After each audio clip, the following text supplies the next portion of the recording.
Hey, what's up fitness fam, and welcome back to my channel. So today we are going to continue this little mini series I've been having on my channel where I'm breaking down a movement, and today we are breaking down the lunge. So if you're still unsure about the lunge movement, or if you have a knee pain, you'll definitely want to continue watching this video. For the longest time I've been trying to find someone like you, but I keep crashing back into all the things that you would do. Okay, so before we get into this video, I don't know if I'm the only one, but at the beginning of my fitness journey, I usually used to stay away from lunges, like far away, because whenever I used to do my lunges, I would always get knee pain. And I didn't really know why, and I thought I did everything right in the lunges, so I just thought to myself, okay, the lunges are not for me. Let me just stick to, squats and deadlifts. And those movements are also really good. Like, I am all for squats and deadlifts. Those are my prime movements. But here's the thing, the reason why I really hope that you guys are going to continue doing the lunges or just start doing them again is because even though all of these movements are full body movements, believe it or not, squats and deadlifts and lunges, however, the squats are a little bit more front dominant. It is a little bit more your quads, but it does depend on how you're holding the bar. And deadlifts is also a little bit more back dominant. It's more hamstrings and glutes and back. So that is why I really like the lunges. It's both front and back dominant. It's both quads and hamstrings, and obviously all the other muscles, glutes. It really works your core, a lot of your stabilization muscles, ankles, and even your calves. Anyways, I just kind of wanted to tell my story and my experience with lunges, and hopefully some of you can also relate, and hopefully by the end of this video you are going to start doing the lunges again and hopefully feel good about them as well. Hey guys, so I decided to do a voiceover over most of this video to explain it more in depth. I feel like whenever I do a voiceover, I can explain it like 10 times better. So a common reason I see for knee pain when it comes to lunges is simply because of the force and the power that comes from stepping into the lunges. So instead of starting in a stationary position, people are way more likely to step right into a walking lunge. So whenever you perform a walking lunge, you can see when you step into it how much force of your movement goes forward, and the first thing that is stopping that is your knee, then your ankle, but mostly your knee, especially if you don't have proper technique and muscle to properly control that force yet. So before I even start going over all the alternative exercises to lunges that I must more prefer to do and recommend to others before even doing a forward walking lunge, I do want to, however, go over the stationary lunge first. So instead of that very problematic walking lunge, let me just recommend to do stationary lunges before you even start doing anything else.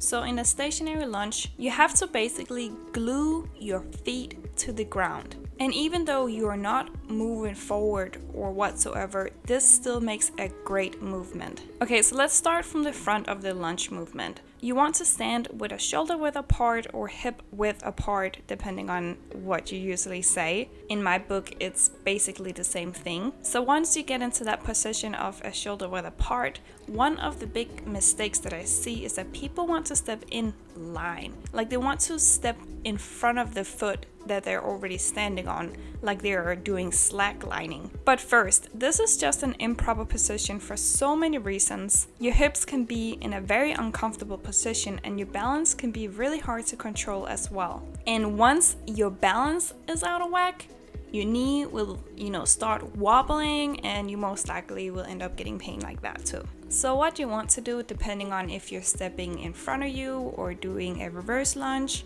is that you want to place your foot either behind you or in the front with the same shoulder width apart placement. Also make sure this is not too far apart also. People can over exaggerate like this as well. Okay, so let's switch to reverse lunges, which is, by the way, the type of lunges I would recommend for you anyways. When you go down on the eccentric of the movement, here is an important note to take. What I did to protect my knee is to make sure it doesn't cave inwards, almost like a valgus knee in a squat. You want to push your knees outwards so it maintain a stable, proper position all the way down and all the way up.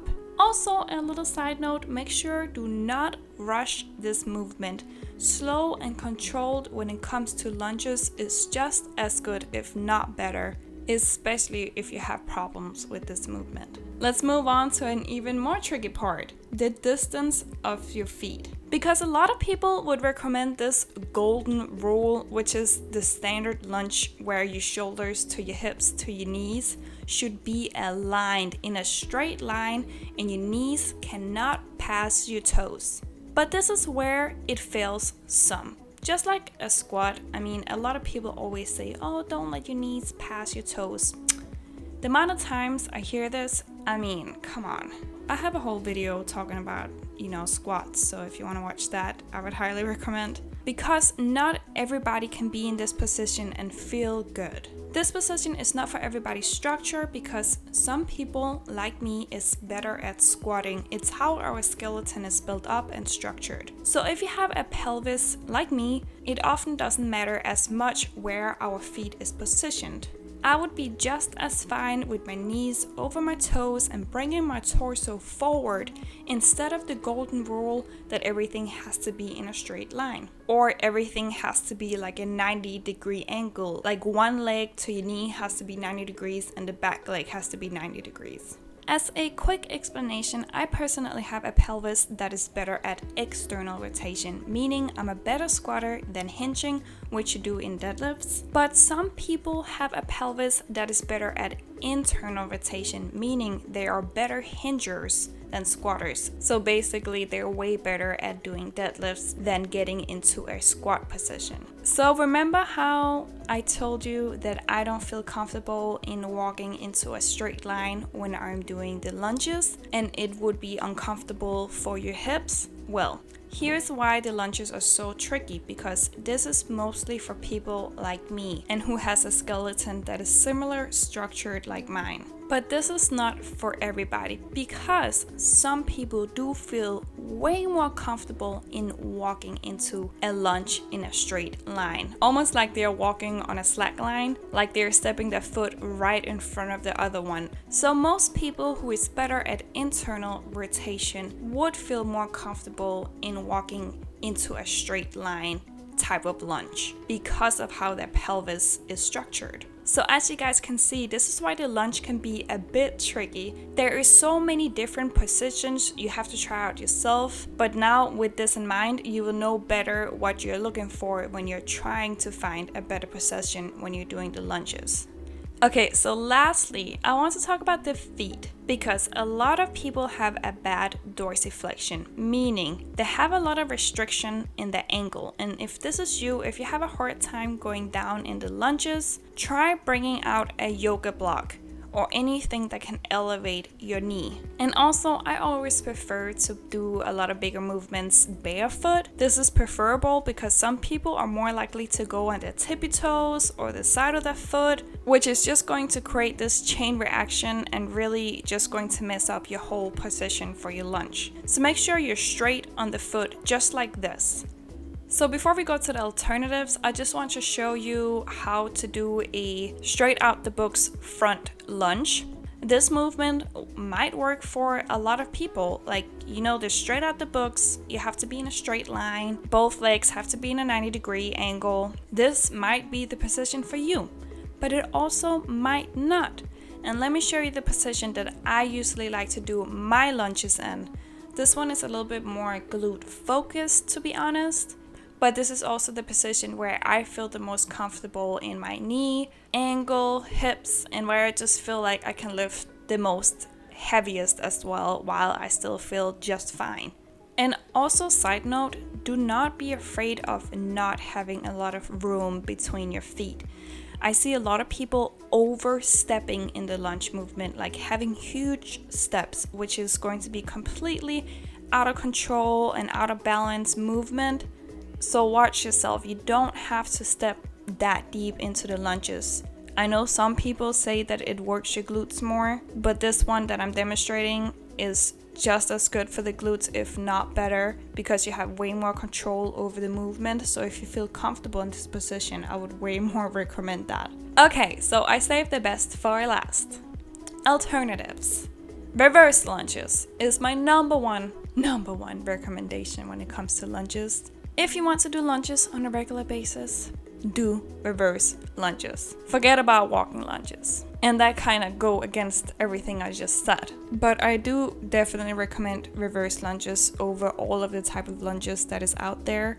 You can still do front lunges. You can still do walking lunges if applying these tips that I gave you today works for you. But if you anyhow still feel uncomfortable, do reverse lunges. Because now all of the force is going backwards and not into your knee. Next one, Bulgarian split squats. Okay, I'm not proud of, I have to use a chair for this. That is a rolling chair, but it's all I have because we're still in quarantine here. But yeah, use a bench or something more stern, maybe a couch or something like that, or chair without freaking wheels on it. But Bulgarian split squats is just a great movement. It really takes off the pressure. It's almost like a stationary lunge, just elevated, so you emphasize more on the active leg. But yeah, highly recommend, 10 out of 10. So yeah, that's pretty much it what I had for the lunges for today. There's so much more you can really talk about when it comes to the lunge movement, and there is obviously a lot more you can explain about the movement and what muscles it works and whatnot, but I just kind of wanted to make this video somehow simple but still breaking it down for you guys to understand it and try out maybe this version. Obviously, as you guys can see, I'm personally doing it a little bit different than the traditional lunge, just because this one that I'm currently doing feels way better for me. And honestly, this might be the incident for you as well. Try it out. You know, you do have to go a little bit through a trial and error to find the best position for you, as I mentioned in the video. Also, I also want to mention, in case you guys are wondering where I get any of my outfit from this video, I just got this outfit in the door and I just put it on. Obviously, if you guys don't know already, here in New York City, specifically Manhattan, we are still in quarantine. Hint to why I filmed this in my apartment. But it doesn't stop me from still wearing bomb-ass activewear clothes. So if you like any of the outfits, or wait a minute. I just want to put in my recommendation for this new clear whey isolate that MYPROTEIN also came out with. I was drinking it during this video because it's literally so good. It almost tastes like iced tea, but like more tropical. So if you're looking for a new clear whey isolate, I would highly recommend this one. Please let me know if you get it, how you like it, because this is probably one of my favorite supplements I've ever tasted. But yeah, if I haven't already mentioned, I will be linking all of these MYPROTEIN products down in the description box. I'm also interested in knowing how your experience with lunches are, if yours were similar to mine, if you're still struggling with the freaking lunges, because I've been there. And lastly, feel free to ask any question that you may have. I will make sure to respond to all of you down below. And before you leave this video, don't forget to give it a thumbs up. And if you want to watch more videos like this, don't forget to hit that subscribe button down below. And I'll see you guys in my next video. Bye!